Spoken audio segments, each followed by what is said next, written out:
안녕하세요. 계속되는 장마로 여러 가지로 어려움이 많으시죠? 전에 없던 이 기록적인 장마는 모두 다 기후변화 때문이라고 합니다. 점점 심각해지는 이 기후위기를 가볍게 우리가 보아넘겨서는 안 될 것 같습니다. 정부가 앞장서 나가고 우리 국민이 협력해서 이산화탄소를 점점 줄여가야 할 것입니다.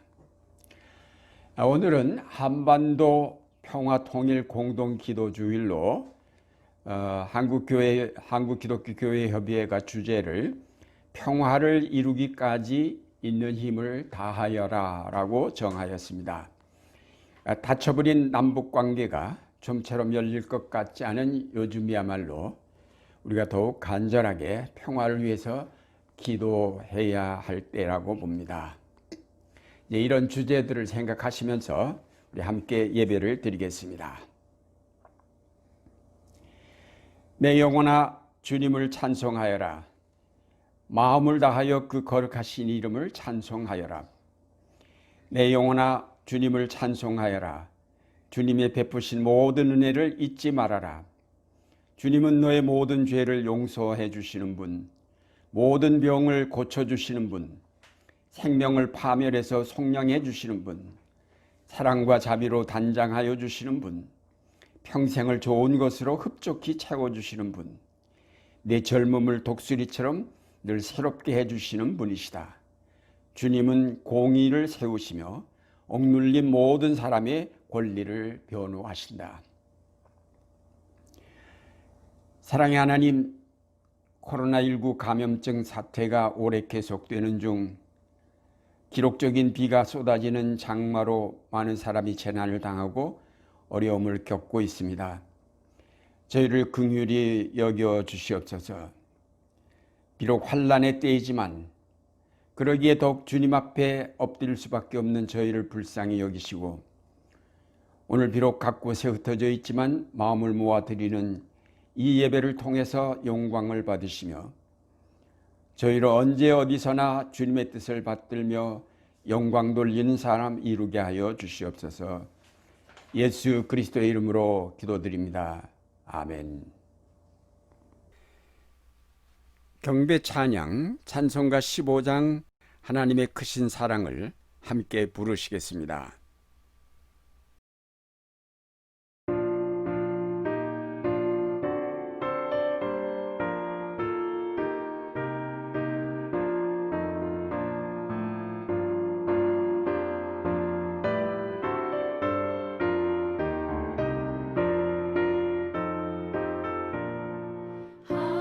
하나님의 크신 사랑 하늘에서 내리니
한반도 평화통일 남북 기도문으로 남북 공동 기도문으로 공동 기도를 드리겠습니다.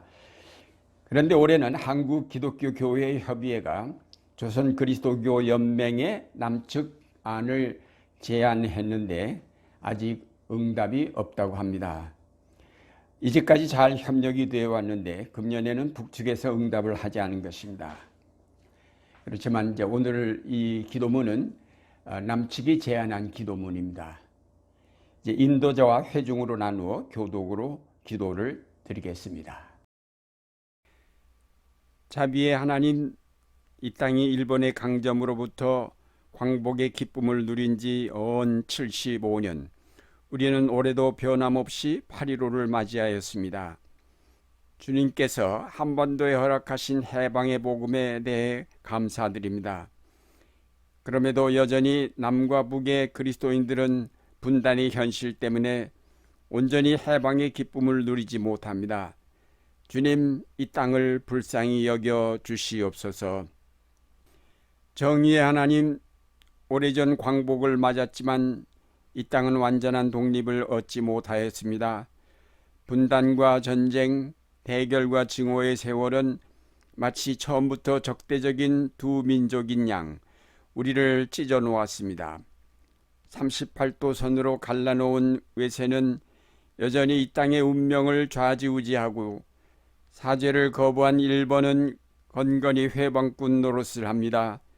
주님, 이 역사에 제국의 정의가 아닌 하나님의 정의를 바로 세워 주시옵소서.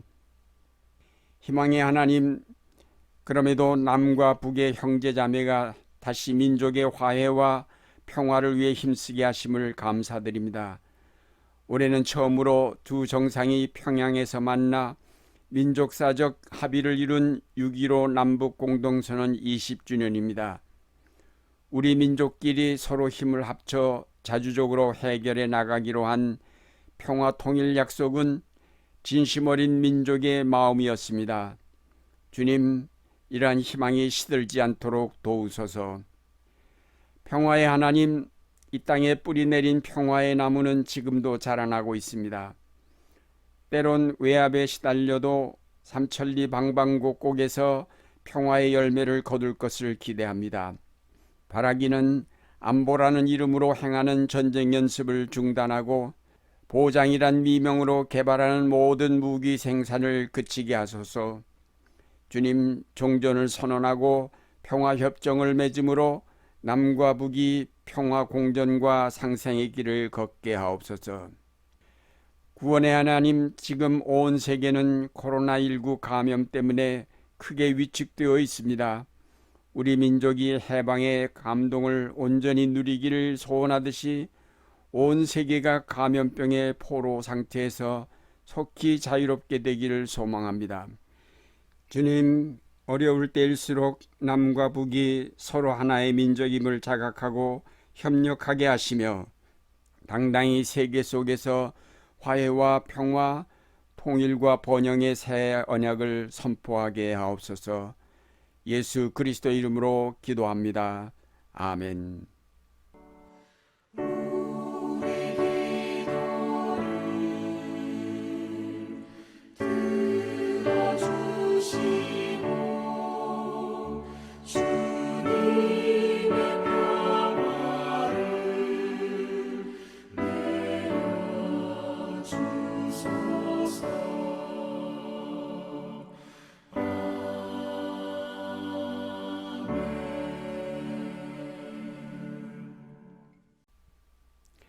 다 같이 찬송가 3장 성부, 성자와 성령 삼위일체 하나님께 영광을 돌리는 영광송을 불러 하나님의 크신 역사와 사랑에 영광을 돌리겠습니다.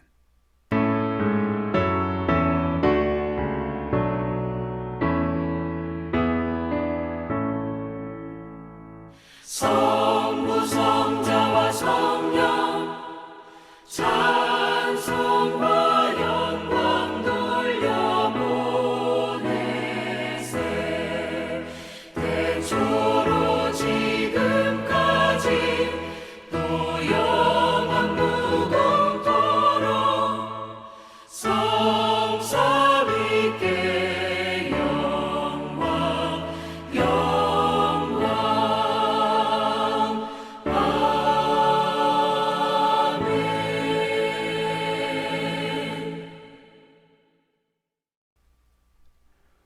오늘의 말씀은 구약성경 시편 148편 7절에서 14절과 고린도전서 12장 12절에서 27절 말씀입니다. 오늘 설교 제목은 다양성이 공존하는 세계입니다. 그러면 먼저 구약성경 시편 148편 7절에서부터 읽겠습니다. 온 땅아 주님을 찬양하여라. 바다의 괴물들과 바다의 시면아, 불과 우박, 눈과 설이, 그분이 명하신 대로 따르는 세찬 바람아, 모든 산과 언덕들, 모든 과일나무와 백향목들아, 모든 들짐승과 가축들, 기어다니는 것과 날아다니는 새들아, 세상의 모든 임금과 백성들, 세상의 모든 고관과 재판관들아, 총각과 처녀, 노인과 아이들아, 모두 주님의 이름을 찬양하여라. 그 이름만이 홀로 높고 높다. 그 위엄이 땅과 하늘에 가득하다. 주님이 그의 백성을 강하게 하셨으니 찬양은 주님의 모든 성도들과 주님을 가까이 모시는 백성들과 이스라엘 백성이 마땅히 드려야 할 일이다. 할렐루야. 주님 우리의 마음을 여시어 말씀을 깨닫게 하옵소서.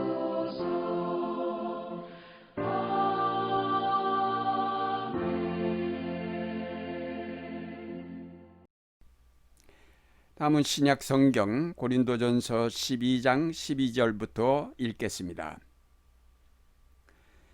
몸은 하나이지만 많은 지체가 있고 몸의 지체는 많지만 그들이 모두 한 몸이듯이 그리스도도 그러하십니다.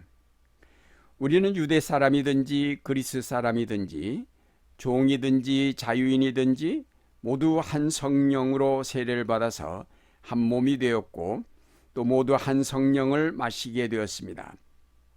몸은 하나의 지체로 되어 있는 것이 아니라 여러 지체로 되어 있습니다. 발이 말하기를 나는 손이 아니니까 몸에 속한 것이 아니다 한다고 해서 발이 몸에 속하지 않은 것이 아닙니다. 또 귀가 말하기를 나는 눈이 아니니까 몸에 속한 것이 아니다 한다고 해서 귀가 몸에 속하지 않은 것이 아닙니다. 온몸이 다 눈이라면 어떻게 듣겠습니까? 또 온몸이 다 귀라면 어떻게 냄새를 맡겠습니까? 그런데 실은 하나님께서는 원하시는 대로 우리 몸에다가 각각 다른 여러 지체를 두셨습니다. 전체가 하나의 지체로 되어 있다고 하면 몸은 어디에 있습니까? 그런데 실은 지체는 여럿이지만 몸은 하나입니다. 그러므로 눈이 손에게 말하기를 너는 내게 쓸데가 없다 할 수가 없고 머리가 발에게 말하기를 너는 내게 쓸데가 없다 할 수 없습니다. 그뿐 아니라 몸의 지체 가운데서 비교적 더 약하게 보이는 지체들이 오히려 더 요긴합니다. 그리고 우리가 덜 명예스러운 것으로 여기는 지체들에게 더욱 풍성한 명예를 덧입히고 볼품없는 지체들을 더욱더 아름답게 꾸며줍니다. 그러나 아름다운 지체들은 그럴 필요가 없습니다. 하나님께서는 몸을 골고루 짜 맞추셔서 모자라는 지체에게 더 풍성한 명예를 주셨습니다. 그래서 몸에 분열이 생기지 않게 하시고 지체들이 서로 같이 걱정하게 하셨습니다. 한 지체가 고통을 당하면 모든 지체가 함께 고통을 당합니다. 한 지체가 영광을 받으면 모든 지체가 함께 기뻐합니다. 여러분은 그리스도의 몸이요 따로따로는 지체들입니다. 이것은 하나님의 말씀입니다. 아멘. 주제 찬송으로 찬송가 220장 사랑하는 주님 앞에를 함께 부르시겠습니다.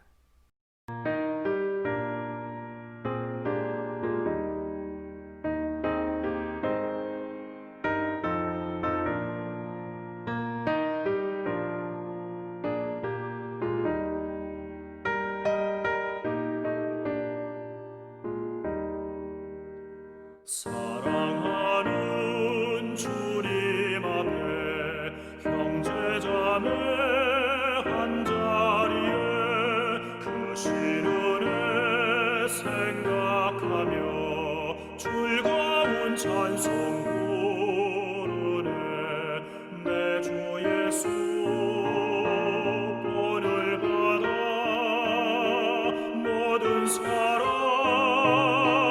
내 몸같이 환난 근심 위로하고 진심으로 사랑하세.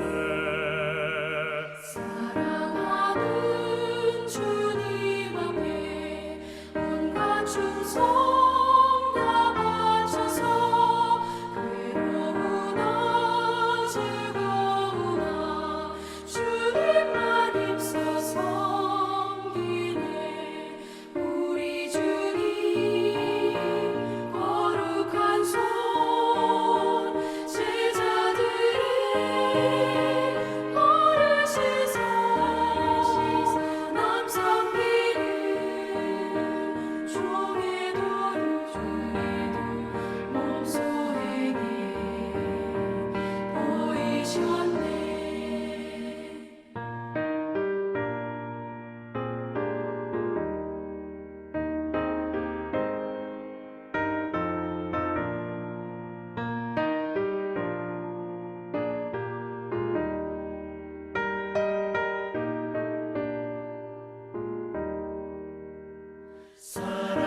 사랑하는 주님 예수 같은 주로 섬기나니 한 피바다 한 몸이군 형제여 친구들이여 한 몸같이 친밀하고 마음으로 하나 되어 우리 주님 크신 뜻을 지성으로 준행하세.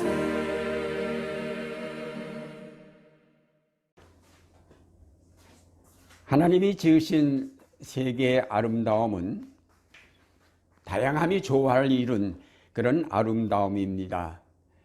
보시기에 심히 좋았다라는 세계는 하늘과 땅의 조화, 땅과 바다의 조화, 그리고 거기에 사는 다양한 생물들의 조화, 또 다양한 인간의 조화가 이루어진 세계를 뜻합니다. 하나님이 별을 만드실 때 똑같은 크기의 별들을 만드신 것이 아니라 그 크기도 천차만별이고 그 역할도 제각각으로 만드셨습니다. 하늘의 별을 다 헤아릴 수 없을 만큼 많이 만드셨는데 그 별들이 다 조화를 이루어서 하늘을 운행하고 있는 것을 볼 때에 참으로 놀랍고 신비롭기 짝이 없습니다. 하나님이 지구를 창조하심에 있어서도 그 다양함은 참으로 놀랍습니다. 바다와 무틀 만드셨는가 하면 바다의 깊이도 각각이고 산의 높이와 또 모양도 하나도 같은 것이 없습니다. 만약에 하나님이 산들을 만드실 때 똑같은 높이와 똑같은 모양의 산을 만드셨다면 어땠을까요? 그것처럼 무미곤자한 것은 없었을 것입니다. 그렇다면 설악산의 빼어난 그런 경관, 백두산의 그런 웅장한 모습, 히말라야의 신비한 영봉들이 간직한 다양한 산의 아름다움을 우리는 볼 수 없었을 것입니다. 또 하나님은 생물들을 만드시되 바다에 사는 어족과 무태 사는 짐승과 각종 생물들을 만드셨는데 그 어종과 생물의 다양함은 우리가 일일이 다 헤아릴 수 없을 만큼 많습니다. 지금까지 약 140만 종의 생물들이 확인되었다고 합니다. 140만 종. 어떤 생물학자는 약 1억 종이 있을 것이라고 추정하기도 하였습니다. 여러분, 곤충 가운데 제일 많은 종이 어느 곤충인지 아십니까? 바로 딱정벌레입니다. 알려진 것만 해도 35만여 종이고 발견되지 않은 것까지 합해서 추정하면 300만 내지 500만 종은 될 것이라고 합니다. 그래서 어떤 학자는 조물주가 누구냐라는 질문에 딱정벌레를 병적으로 좋아하신 분이라고 이렇게 대답하였다고 합니다. 만약에 하나님이 바다의 한 가지 종류의 어종만 만드셨다면 어떠했을까요? 만약에 하나님이 한 가지 곤충, 한 가지 새, 한 종류의 짐승만 만드셨다면 어떠했을까요? 아마도 지구는 곧 멸망하고 말았을 것입니다. 이 다양한 생물들이 생태계의 조화를 이루고 먹이사슬을 이루고 있기 때문에 자연이 보존되고 있다는 사실을 이미 우리는 익히 잘 알고 있습니다. 지구 생물의 다양성은 갈수록 점점 증가되는 쪽으로 진화하고 있다고 합니다. 또 하나님이 인간을 창조하심에 있어서도 마찬가지로 다양하게 창조하셨습니다.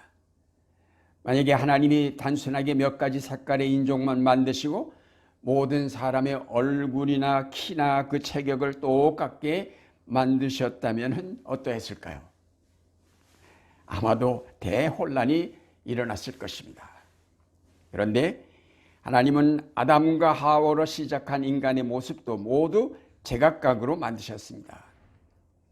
사람의 얼굴의 다른 모습의 종류를 따진다면 아마도 수백억이 넘지 않을까 하는 생각입니다. 현재 살고 있는 사람의 모습이 다를 뿐 아니라 과거에 살았던 사람과도 다 다른 것임을 생각할 때 이 다양하게 하시는 하나님의 그 능력이 얼마나 놀라운 것인가를 새삼 깨닫게 됩니다. 얼굴만 다른 것이 아니라 언어가 각각이고 문화도 다 각각이어서 그 언어의 종류를 다 헤아릴 수가 없고 그 문화의 다양함도 그 언어의 수만큼 제각각입니다. 피조 세계의 다양함 속에는 사자나 호랑이 같은 맹수가 있는가 하면 토끼나 양 같은 온순한 동물이 있고 또 사람을 괴롭히는 모기나 파리 같은 곤충이 있는가 하면 한여름 더위 속에서 긴장을 풀게 해주는 매미 같은 곤충이 있습니다. 우리 생각에는 없었으면 좋겠다라고 생각되는데 해로운 그런 짐승이나 새나 곤충도 모두 피조 세계에서는 없어서는 안 될 존재들이면 말할 것도 없습니다. 자, 이렇게 다양한 존재들이 함께 지음받아 조화를 이루고 있는 이 세계에 나타난 사탄은 그 사탄은 이 조화를 파괴하고 약육강식의 세계를 만들려고 획책하였습니다. 이 약육강식이란 논리는 합리적인 것 같이 느낍니다. 물리적으로 크고 강한 것들이 작고 약한 것들을 당연히 힘으로 찌고 누르고 잡아먹을 수가 있습니다. 그러면 지구상에서 약한 것들은 다 사라져버리고 강한 것들만 살아남게 될 것입니다. 이런 논리로 볼 때 약한 것은 악이고 강한 것은 선이 될 수밖에 없을 것입니다. 그런 물리적인 법칙대로 역사가 만약에 흘러갔다면 공룡 같은 거대한 동물들만 살아남았어야 하는데 오히려 그런 것들은 지구상에서 사라져 버렸습니다. 동서냉전의 시대에 미국과 소련이 경쟁적으로 핵무기를 만들어내면서 세계를 지배하였고 요즘도 강대국들이 세계를 지배하려 그 힘을 키우고 있습니다. 약육강식의 세계가 된 것처럼 보입니다. 이런 강대국들의 세계 지배의 욕망은 사탄의 계략에 이끌 것이라고 하겠습니다. 그러나 이런 강대국들은 어느 시점에서 공룡이나 맘모스 같은 거대 동물들이 지구를 점령하지 못하고 사라진 것처럼 사라질 것입니다. 역사 속에 나타났던 거대 왕국들인 바벨론이나 알렉산더 대왕의 제국이나 그리고 로마 제국은 그 흔적만 남긴 채 역사 속으로 사라졌습니다. 사탄이 아무리 약육강식의 세계를 만들려 해도 하나님께서 지으신 세계는 그렇게 간단하게 획일화되지를 않습니다. 우리나라는 해방 후에 공산주의 이념의 등장으로 복잡한 사회 갈등을 겪다가 결국 남북으로 나뉘어지면서 남북 모두가 이념은 다르지만은 획일화된 사회가 되어버리고 말았습니다. 북한 사회는 아시는 것처럼 주체 사상을 바탕으로 획일화된 독재 정권이 현재까지 지속되고 있습니다. 남한 사회 역시 이승만 독재 정권으로 시작해서 군사 정권을 거치면서 다양성을 용납하지 않는 획일화된 사회를 이루어 왔습니다. 특별히 우리가 북측과 북한과 전쟁을 치르면서 서로가 서로를 용납할 수 없도록 극단적으로 대립하게 되었습니다. 그러면서 우리 사회는 공산주의 이념은 물론 그와 비슷한 사회주의 이념조차도 발붙일 수 없는 사회가 되었습니다. 그러다 보니 남한 사회는 가진 자 중심의 자본주의 사회가 되었습니다. 가난한 자, 노동자, 농민들을 위하여 투쟁하면 그것은 곧 공산주의자로 간주되어 처벌 대상이 되었습니다. 오늘날에도 여전히 이런 반공주의가 기승을 부리면서 심지어 현 정권을 좌파 정권으로 매도하고 있기도 합니다. 프랑스의 시인인 폴 클로델이라는 사람이 남긴 다음과 같은 말은 우리가 기억해 두어야 할 중요한 경고입니다. 그대가 걸으려면 한 발은 땅에 붙이고 한 발은 들어야 한다. 두 발을 다 땅에 붙이고 있으면 움직일 수 없게 된다. 그렇다고 두 발이 다 공중에 뜨도록 하면 앞으로 꼬꾸라진다. 그러니까 모두 보수주의자인 사회는 발전하지 못하고 또 모두가 진보주의자인 사회는 안정을 잃고 망하고 말 것이라는 경고입니다. 그러니까 보수와 진보가 함께 어울려서 서로 적당히 견제하고 이끌어주는 사회가 바로 건강한 사회이며 발전하는 사회가 될 것이라고 지적한 것입니다. 원래 우리나라에 기독교가 들어올 때에는 억압받는 가난한 민중에게 복음이 전파되어 급속하게 교회가 성장하였는데 해방 후 이승만 정권에 얹힌 기독교는 가난한 자 편에 서는 대신에 가진 자 편에 서게 되면서 욕을 먹기 시작하였습니다. 자본주의 사회에서 교회도 교회 성장주의를 지향하면서 자본주의 틀 안에 그만 갇혀버리고 말았습니다. 한국교회는 이제 다시 초심으로 돌아가서 가진 자 편에서 배부른 교회가 될 것이 아니라 가난한 자들을 돌보고 사랑하며 그들과 함께하는 교회가 되어야 할 것입니다. 정치를 통한 사탄의 획일화 음모에 교회마저 말려들어서 따라갈 것이 아니라 다양성을 포용하는 사회를 건설하는 일에 우리가 함께 하여야 할 것입니다.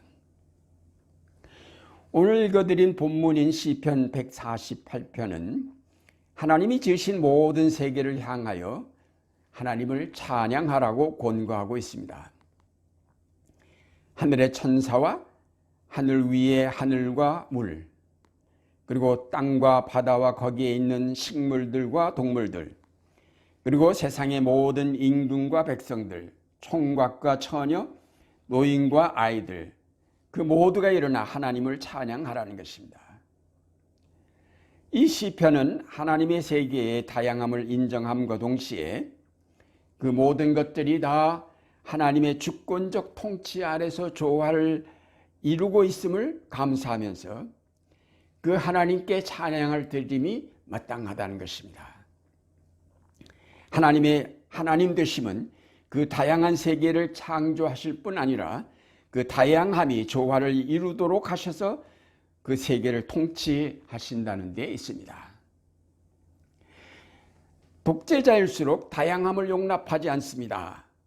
획일화시키고 단순화시켜야 말 잘 듣고 잘 따를 것이라고 생각하기 때문입니다. 군대 사회는 대체로 획일화된 사회입니다. 제복으로 개성을 없애버리고 명령으로 전체를 통솔하여 가는 사회이기에 거기에는 개인의 인격이나 특성 같은 것은 별로 중요하지 않습니다. 군인은 명령에 죽고 살기 때문에 깊이 생각할 필요가 없습니다. 주어진 명령을 무조건 따르기만 하면 되기 때문입니다. 그래서 군인들이 정치가가 되어서는 안 될 이유가 바로 이런 획일적인 사고 때문입니다. 다양성을 받아들일 수 없는 획일적인 사고, 이것은 다양한 요구와 목소리를 수용할 수 없기 때문에 민주사회의 정치가로는 적합하지가 않은 것입니다. 그동안 우리 사회가 여러 차례의 항쟁을 거쳐서 민주적인 사회로 발전하였지만은 아직도 근본적으로 이런 획일주의적인 사고에서 벗어나지 못하고 있어서 서로의 다름을 받아들이지 못하고 극단적으로 대립을 해가고 있습니다. 그걸 단적으로 보여주는 것이 바로 우리의 국회입니다. 20대 국회가 심했고 21대 국회도 여전히 비방하고 싸울 뿐입니다. 이런 획일주의적인 사고는 교육이 잘못되었기 때문이라고 주장하는 사람도 있습니다. 유현준 건축사무소 대표의 유튜브 강의를 우연히 보았는데요. 보면서 고개를 끄덕이게 되었습니다. 제가 한 18분짜리를 4분 28초 정도로 발췌를 했는데 잠깐 그 영상을 함께 감상하시죠. 네, 반갑습니다, 여러분. 제가 오늘 말씀드릴 얘기들은 학교 건축에 대한 이야기입니다. 저는 대한민국 사회가 지금 되게 위기라고 생각을 합니다. 다른 게 아니고 다양성을 인정하지 않습니다, 저희는. 나와 생각이 다르면 다 틀렸다고 생각하는 경향들이 있어요. 우리가 하는 말의 표현도 보시면은 다르다는 말하고 틀리다는 말을 되게 혼돈해서 씁니다.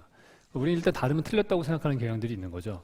그러니까 모든 사람들이 다 똑같은 생각을 해야 된다고 믿어요. 그래서 중국집 가서 한 10명 가면은 다 짜장면으로 통일하려고 그래요. 누가 하나 볶음밥 시키면은 제가 볶음밥 좋아하나 보다 그 생각하는 게 아니고 쟤 좀 유별나네 이렇게 생각을 한단 말이죠. 그러니까 학생들 대학교 졸업하고 나면은 대부분 대기업 같은 데만 취직하고 싶어 해요. 큰 조직의 일부가 됐을 때 되게 편안하게 생각합니다.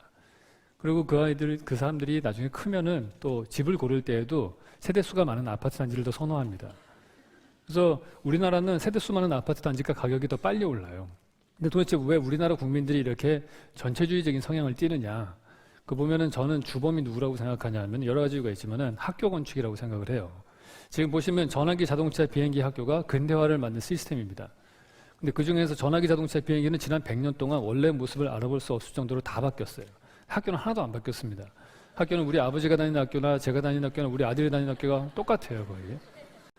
놀라운 사실은 왼쪽이 교도소고 오른쪽이 학교입니다. 거의 차이가 없어요. 창문 크기만 좀 달라요. 그러니까 보면은 우리나라 사회에서 담장에 둘러싸인 시설이 대표적인 게 두 개가 있어요. 교도소하고 학교예요. 둘 다 담장 넣으면 큰일 납니다. 제가 학교 다닐 때 그 야간 자율학습 때들이 월담을 많이 하니까 담장에다가 전기줄 간 학교도 있었어요. 우리는 그 정도로 아이들을 수감 상태에 두고 있다 이렇게 봐야 되는 거죠. 그러니까 12년 동안이나 무려 그렇게 지내는 겁니다. 그래서 저는 고3 애들 졸업할 때 꽃다발 대신에 두부를 먹여야 된다고 생각을 해요. 이게 태어나서 죽을 때까지 똑같이 획일화된 공간에 살잖아요, 저희가. 근데 이게 사태가 더 심각해졌어요. 요즘 학교 급식을 합니다. 똑같은 옷 입고 똑같은 시판에 똑같은 음식을 배급받아 먹고 있어요.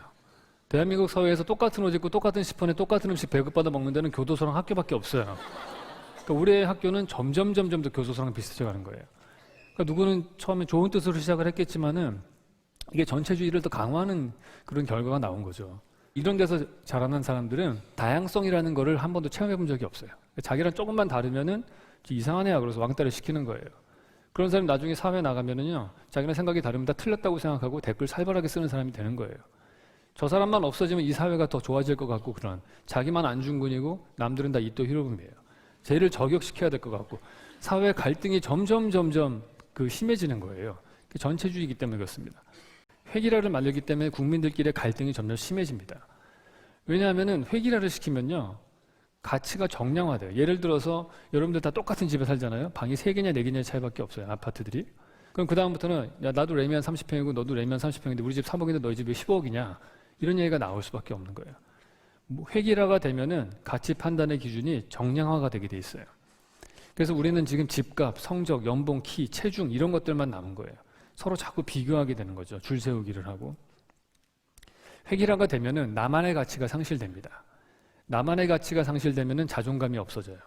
그래서 우리나라의 자존감 수업 같은 책이 100만 권씩 팔리는 거예요. 서점에 가서 베스트셀러 책을 보시면은 위로하는 책들, 뭐 심리 상담자, 내지는 뭐 정신과 상담, 이런 사람들이 쓴 책들이 거의 베스트셀러예요. 우리나라 국민들이 그만큼 자존감이 없다라는 거죠. 이거를 끝내려면 어떻게 해야 되냐면 회기라를 당장 그만두고 다양성을 넓히는 쪽으로 가야 되는 거예요. 내 친구가 40억짜리 타워팰리스를 사도 나는 작지만은 빗소리 들을 수 있는 마당 있는 우리 집이 훨씬 좋다. 이런 나만의 가치가 있어야 되는 거죠. 그게 되려면은 다양성이 늘어나야 됩니다. 우리나라 국민들끼리의 갈등이 더 줄어들려면은 다양성이 늘어나는 수밖에 없어요. 지금처럼 회기라되면은 상대적 박탈감을 느끼고 그 분노가 쌓여서 결국엔 더 어디로 가냐 하면은 서로에게 가는 거예요. 그러니까 막 나이 든 사람 젊은 사람 비난하고 젊은 사람 나이 든 사람, 진보는 보수 욕하고 보수는 진보 욕하고, 거기까지도 괜찮아요. 지금 남자가 여자 욕하고 여자가 남자 욕하고, 이 사회가 지속 가능하지 않은 상태라고 봐요. 오늘날 우리 사회의 갈등을 획일화된 교육시설에서 비롯되었다고 본 것입니다. 이런 획일화적인 사고를 가진 인간과 비교할 때 하나님의 통치의 능력이 얼마나 크고 위대한 것인가를 새삼 깨닫지 않을 수 없고, 그래서 하나님께 영광을 돌리지 않을 수가 없습니다. 특히 하나님은 이 다양한 만물의 통치 원리를 사랑에 두고 계시다는 데 더욱 놀라움이 있습니다.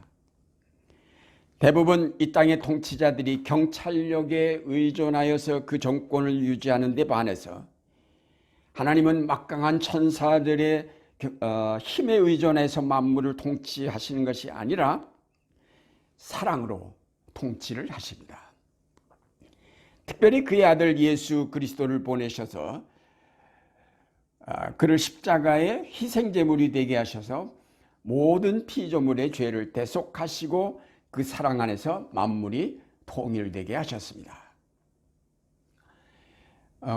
오늘 역시 본문을 택한 고린도전서 12장에 나오는 지체의 비유는 그리스도의 몸인 교회의 다양함만이 아닌 그리스도 안에서 화해를 이룩한 만물의 다양함을 나타내고 있습니다.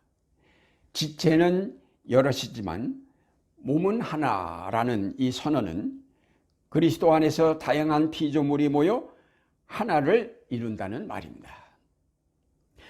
하나님의 나라는 만물이 모두 획일되어서 이룬 하나의 나라가 아니라 각기 다양한 모습을 가진 피조물들이 함께 모여서 조화를 이루면서 하나가 되는 세계를 뜻합니다. 이 다양함의 조화 속에 새로움이 움트고 창조적인 삶이 이루어지며 마침내 하나님의 나라가 이루어지게 됩니다. 이제까지 사탄은 세계를 분열시켜 서로 다름을 인정하지 않고 대립하고 분쟁하게 만들었습니다. 인간은 하나님을 떠나고 그래서 자연을 공격하여 파괴했으며 또 인간끼리도 하나가 되지 못하고 분쟁하고 죽이며 공존하지 못하였습니다.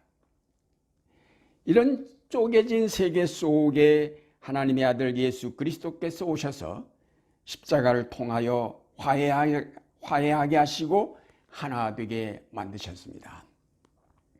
서로가 다르지만 그리스도의 폭넓은 사랑 안에서 하나로 만날 수 있게 만드셨습니다. 그리스도의 십자가 사랑 안에 포함되지 못할 세계가 없습니다. 이번에 국회에 발의된 포괄적 차별금지법 그 제한 이유를 보면 다음과 같습니다. 모든 생활 영역에서 성별, 장애, 병력, 나이, 언어, 출신 국가, 출신 민족, 인종, 피부색, 출신 지역, 용모 등 신체 조건, 혼인 여부, 임신 또는 출산, 가족 형태 및 가족 상황, 종교, 사상 또는 정치적 의견, 전과, 성적 지향, 성 정체성, 학력, 고용 형태, 사회적 신분 등을 이유로 한 차별을 금지 예방할 수 있도록 포괄적이고 실효성 있는 차별 금지에 관한 기본법을 제정함으로써 사회 모든 영역에서 평등을 추구하는 헌법 이념을 실현하고 인간 존엄의 가치를 구현하고자 함이라고 하였습니다. 이 말은 그동안에 이런 다양성이 차별을 받아왔는데 이제 그런 차별 없이 그 모든 다양성을 받아들이자는 그런 얘기입니다.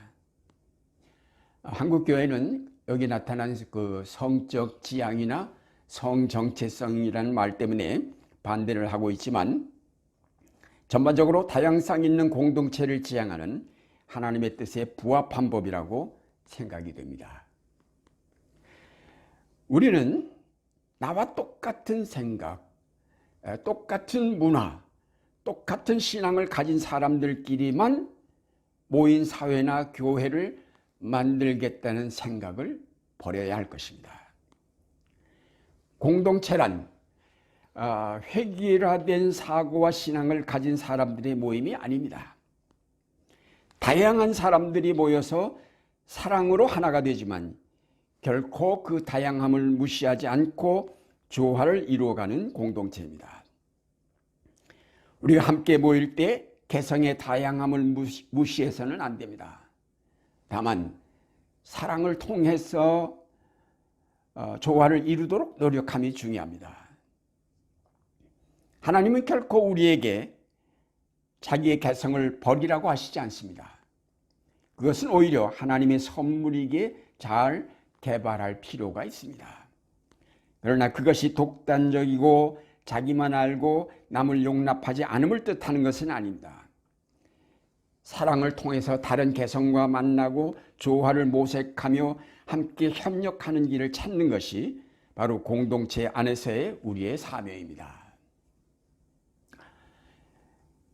사랑하는 여러분, 우리는 그동안 너무 획일화된 사회에 살면서 한쪽으로만 생각하도록 길들여졌습니다.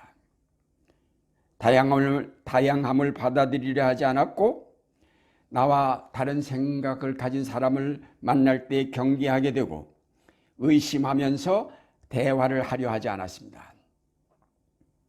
그뿐 아니라 이 획일화된 사회 속에서 다른 생각을 가진 사람을 만인의 적으로 색깔을 칠하여 공격하고 퇴출시키려 하였습니다. 이런 옹졸함과 편협함을 이제 회개하고 열린 생각, 열린 마음으로 이웃을 보고 세계를 보아야 하겠습니다. 겸손하게 주님 앞에 나아가 회개하고 다양성을 받아들일 수 있는 능력을 주십사라고 우리가 기도해야 하겠습니다. 열린 마음으로 영남 사람을 보며 호남 사람을 사귀며 북쪽에 온 사람들을 받아들여야 하겠습니다. 열린 믿음으로 타종교를 이해하고 협력할 수 있어야 하겠습니다. 열린 생각으로 다양한 이념과 사상을 소화하고 대화할 수 있는 자리에 나가야 할 것입니다. 그리스도 안에서 모든 적은 사라지고 모두가 이웃이 되었기에 그 모두를 내 안에 받아들일 수 있도록 넓은 마음, 성령 충만한 그런 인격을 갖추도록 우리가 힘써 가야 하겠습니다. 만물을 새롭게 하셔서 자기 안에서 조화와 통일을 이룩하신 그리스도의 은총이 다양함을 용납하여 하나 되기를 힘쓰는 여러분의 생활 속에 늘 함께 하시기를 바랍니다. 같이 기도드리겠습니다.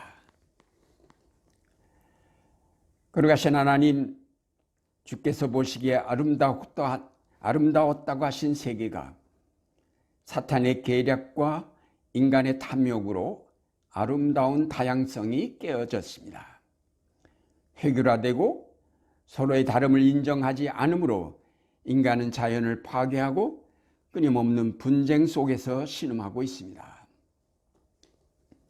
사랑의 하나님, 특히 한반도에서 한민족이 남북으로 나뉘어 대치하면서 평화를 만들어내지 못하는 현실을 불쌍히 여겨주시고 막힌 벽을 허물어 주셔서 소통하게 하시며 평화를 향하여 한 걸음씩 나아갈 수 있게 하여 주시옵소서. 광복 75주년을 맞이하여 다시 한번 주님께 간구합니다. 속히 이 땅에 종전이 선언되고 평화가 이루어지도록 인도하여 주시옵소서. 저희로 포기하지 않고 평화가 이루기까지 있는 힘을 다할 수 있게 하여 주시옵소서. 예수 그리스도의 이름으로 기도합니다. 아멘. 이제 설교 후 찬송으로 찬송가 219장 주 하나님의 사랑을 함께 부르시겠습니다.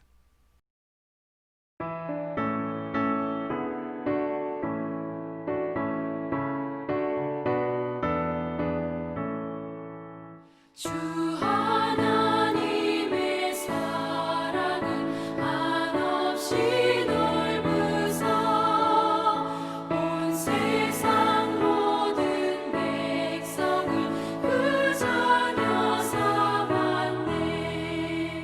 각 나라 말과 역사가 다 다르더라도 온 세상 사람 믿으니 한 형제 자매라.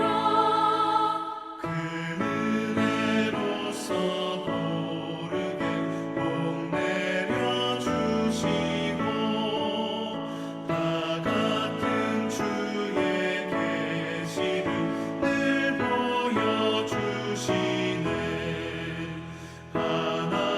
하나버지신 하나님 다 같이 모시고 만 백성 서로 지체니 한 형제 자매라.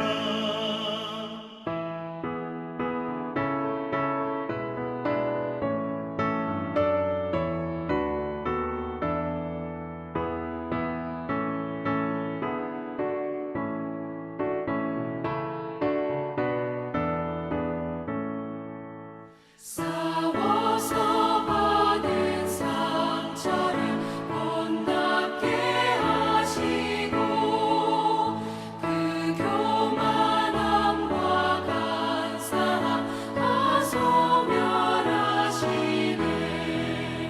각 나라 서로 도우며 참 사랑으로써 주 하나님을 섬기니 한 형제 자매라.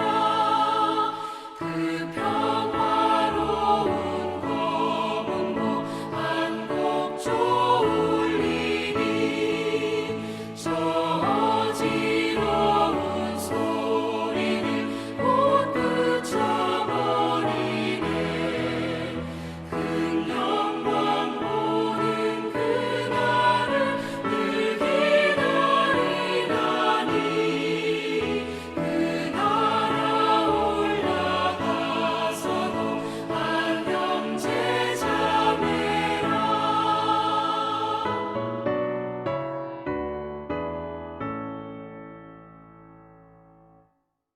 하나님께서는 우리에게 평화를 주셨습니다. 하나님께서 우리에게 평화를 주신 것은 우리 주변에 가깝고 먼 모든 이웃과 함께 평화를 나누게 하시기 위함입니다. 하나님께서는 갈등하고 충돌하는 그런 상황 속에서 이 평화를 수행하도록 우리를 부르십니다. 이 부름에 응답해서 평화를 실천하는 삶 이루어 가시기 바랍니다. 주님의 평화가 여러분과 함께 하시기를 바랍니다. 기도하겠습니다. 만물을 다양하게 창조하셔서 함께 공존하며 아름다운 세계를 이루도록 이끄시는 아버지 하나님께서 여러분에게 복을 내리시며 갈등과 분열로 얼룩진 세상을 정결케 하시고 서로 사랑하게 하며 살게 하신 우리 주 예수 그리스도께서 여러분에게 복을 내려주시며 획일화된 세계 속에서 좌우 남북으로 나뉘어진 이 땅에 평화의 바람을 불어넣어 보내시는 성령께서 여러분에게 복을 내리시어 이제로부터 영원히 함께 하시기를 간절히 축원하옵나이다. 아멘.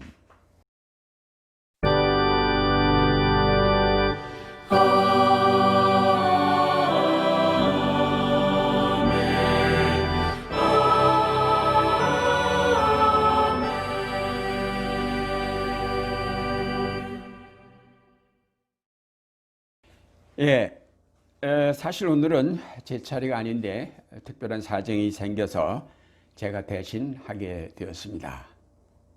다음 주에는 우리 김상근 목사님이 예배를 인도하십니다. 지난 주간에 이 용인에서 마포로 이사를 하셔서 짐이 미처 정리되기 전이지만은 그래도 김 목사님 차례를 미루지 아니하고 예배를 인도하고 설교하십니다. 한국기독교교회협의회 화해통일위원회는 오늘 오후 2시 기독교 대한감리의 부천 성원교회에서 교회 옆 주최로 연합예배를 드린다고 합니다. 코로나19로 연합예배 실황을 온라인 생중계할 예정이라고 합니다. 이번 주에도 장마가 계속될 모양인데 건강에 유의하시면서 이번 한 주도 주 안에서 평안하시기를 바랍니다. 감사합니다.